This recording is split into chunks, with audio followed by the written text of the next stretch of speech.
रेवत जी हैं और रेवत जी ने देखा कि मेरे यहां सतयुग की पुत्री रेवती है, मेरे यहां सतयुग की पुत्री रेवती है। और रेवती के विवाह योग सोच करके कहा है, जो घर पर कुल होए अनुपा और करे विवाह सुता अनुरूपा। नाता कन्या वर रहो कुंवारी और कंति उमा मम प्राण। जिस व्यक्ति की यहाँ पुत्री सयानी हो जाती है या पुत्र सयाना हो जाता है, उसको चिंता होती है कि अब हमारी बेटी के हाथ पीले। तो रेवत जी ने कहा कि हमें हाथ पीले करना है, तत्व उत्प्रत्यातर से है। आज रेवत जी ने जैसे नारद जी से कहा कि हमें हाथ पीले करना है, और जैसे हाथ पीले करने के लिए रेवत जी ने कहा, नारद बाबा को बुलाया। और नारद बाबा जैसे आते हैं और नारद बाबा को बुलाकर के सिंहासन पर बैठाला कि श्री राम जय जय राम, श्री राम जय जय राम, श्री राम जय जय राम, श्री राम जय जय राम, श्री राम जय जय राम, श्री राम जय जय राम, श्री राम जय राम जय राम, श्री राम जय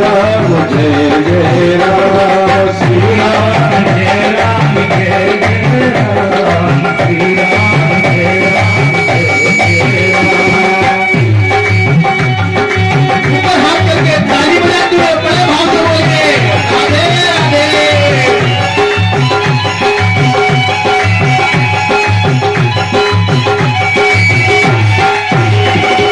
श्री राम जय जय राम,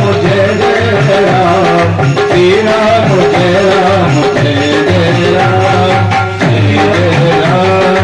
जय राम। जैसे यार नारद जी को बुलाया और नारद जी को बुला करके बैठा लिया। नारद जी से कहा, हे ब्राह्मण, आप चारों तरफ चक्कर लगाते हैं, चारों तरफ भ्रमण करते हैं, आपसे हमारा निवेदन है, आपसे हमारी प्रार्थना है कि आप मेरी पुत्री रेवती के लिए कोई सुंदर सुयोग वर खोज करके लाए। मेरी पुत्री के लिए कोई सुंदर सुयोग वर खोज करके लाइए। जब ऐसा मेरे नारायण, मेरे पार ब्रह्म परमात्मा जगदीश्वर दीनबंधु भगवान ने ऐसा कहा, रेवत जी ने तो बोले, हाँ, बोले जिसकी पुत्री सयानी होती है तो वो पुत्री को देकर के कहता है कि घर बर और कुल तीनों अच्छी होना चाहिए, हमसे ज्यादा अधिक बलवान न हो तो हमारे बराबर के होना चाहिए, और रिश्ता हमेशा बराबर वालों में करना चाहिए। और अधिक बड़े में कर दो तो फिर पुत्री दुखी रहती है। अगर ज्यादा पैसे वालों में कर दो ना तो पुत्री को ज्यादातर दुख मिलता है। रिश्ता हमेशा बराबर वालों में अच्छा रहता है।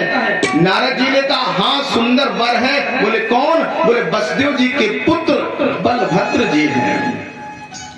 बोले बसदेव जी के बड़े पुत्र बलराम जी हैं, जो रोहिणी के लाल हैं, और बलराम जी से विवाह तुम्हारा पक्का कर दे रहे हैं। बोले बलराम जी के साथ में विवाह तय कर दो। आज रेवत जी ने बलराम जी के साथ विवाह पक्का कर दिया, संबंध पक्का हो गया। नारायण ने इसी संबंध पक्का किया, विवाह पक्का किया, वास्तव स्वरूप का दर्शन दिया। अब तो संबंध पक्का होने के बाद मेरे श्री नारायण कृष्ण भगवान पार ब्रह्म परमात्मा जगदीश्वर ईश्वर दीनबंधु भगवान ऐसे भाव को प्रकट करते हैं। जब लीलाधारी ने ऐसी लीला को किया, ऐसी लीला को करने के बाद में संबंध हुआ बलराम जी से, और बलराम जी से संबंध हुआ। बलराम जी बड़ियल बारात लेकर के पहुंचे, रेवती के साथ में विवाह हुआ, और रेवती से विवाह होने के बाद महल में पहुंचे। अब रेवती के साथ विवाह करके अब रेवती जी 27 हाथ की हैं और बलराम जी को 7 हाथ के, क्योंकि रेवती का जन्म सतयुग में हुआ है और बलराम जी का जन्म द्वापर में हुआ है। शेषा अवतारी है। बलराम जी ने तुरंत देखा, और बलराम जी देखते कि चारों तरफ क्या लीला है मेरे गोविंद की, उस परमात्मा की। अपने बाग बगीचे घुमाते, रेवती जी को चारों तरफ दिखाते हैं, और चारों तरफ दिखाने के बाद रेवती जी वास्तविक स्वरूप का दर्शन करते हैं। मेरे नारायण पार ब्रह्म परमात्मा लीलाधारी वास्तविक स्वरूप का दर्शन करते हैं। बलराम जी कहने लगे, रेवती चलो आज हम तुम्हें महल के बाहर बागीचा दिखा करके आते हैं। जैसी बगीचा दिखाने के लिए गए, रथ में जा रही थी, कन्हैया बोले अपने मित्रों से, देखो लाला छोटो बहू बड़ी और बाबा के घर में कढ़ी बड़ी। बोले लाला छोटो बहू बड़ी और बाबा के घर में। हाँ, कौ की आदत होती है, वो अपने आप को बहुत बलवान समझती है, जैसे मैं रेवती जी समझ रही थी। कौ की आदत होती है, वो अपने आप को श्रेष्ठ समझती है, वो अपने आगे पति को समझती नहीं है। हाँ। सोचे पुनिपति पंचक नारी और कलय प्रिया निरीक्षा, वो नारी सोचनी हो जाती है। अब तो रेवती जी बैठी है, रेवती जी कुछ नहीं कह रही और कन्हैया कह रहे कि लाला छोटो बहू बड़ी और बाबा के घर में कढ़ी बड़ी। बलराम जी को क्रोध आया और जैसे ही हल से मारने की कोशिश की, मैया रेवती जी वहीं पर हाथ जोड़ करके झुक गई हैं। आज भी बलराम जी की मंदिर में बलदाऊदी में जाइए तो मैया रेवती एक तरफ झुक करके खड़ी हैं और वहीं से आज पति बड़ा हो गया है और पत्नी छोटी हो गई है। बोलो बलराम भगवान की। आज बलराम जी का विवाह बड़ी हंसी खुशी से हुआ। अब कन्हैया का विवाह होना है, मेरे गोविंद का विवाह होना है। मेरे कन्हैया के विवाह के समय मेरे पार्वती परमात्मा जगदीश्वर ईश्वर दीनबंधु भगवान के वास्तविक स्वरूप का दर्शन होता है। श्याम सुंदर की ऐसी लीला हुई, मेरे गोविंद की ऐसी लीला हुई। क्या देखते हैं, आज कुंडनपुर नरेश राजा भीष्मक है। कुंडनपुर नगर के राजा भीष्मक, और कुंडनपुर तो आपके पास में है। कुंडनपुर के राजा भीष्मक थे और भीष्मक के 5 पुत्र और 1 पुत्री थी। राजा भीष्मक के 5 पुत्र 1 पुत्री थी। कहा है कि भगवान भीष्मक सुतः रुक्मणी रुचिराननः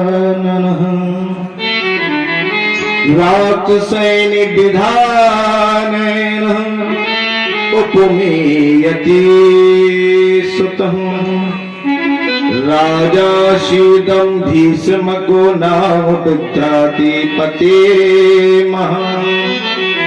इस समय देखा कि राजा भीष्मक के 5 पुत्र हैं, रुकुम माली, रुकुम केश, रुकुम बाहु और रुक्मी। ये 5 पुत्र हैं राजा भीष्मक के। और 5 पुत्रों में 1 पुत्री है जिसका नाम है रुक्मणी। और भीष्मक जी की 1 पुत्री है, और जिसमें राजा भीष्मक की 1 पुत्री रुक्मणी। और रुक्मणी ने जब नारद जी के द्वारा सुना कि मेरा कन्हैया बड़ा सुंदर है, बलवान है, तो रुक्मणी ने रिश्ता आज कन्हैया से जोड़ लिया। रुक्मणी जी ने नाता आज कन्हैया से जोड़ लिया और कहा कि अगर मेरा विवाह होगा तो कन्हैया से होगा, वरना दूसरे से मेरा विवाह नहीं है। अब तो रुक्मणी जी ने जब विवाह के लिए अपने आप को स्वीकार कर लिया, अगर मेरा विवाह होना है तो सिर्फ कन्हैया से होना है। वो बलवान है, कन्हैया शक्तिशाली है। इधर तो भीष्मक ने देखा कि मेरा पुत्र रुक्मी आज संबंध शिशुपाल के साथ में तय कर देता है। शिशुपाल के साथ में संबंध तय हो जाता है। शिशुपाल खुश हो रहा है। शिशुपाल कन्हैया का बुआ का लड़का है। शिशुपाल जो है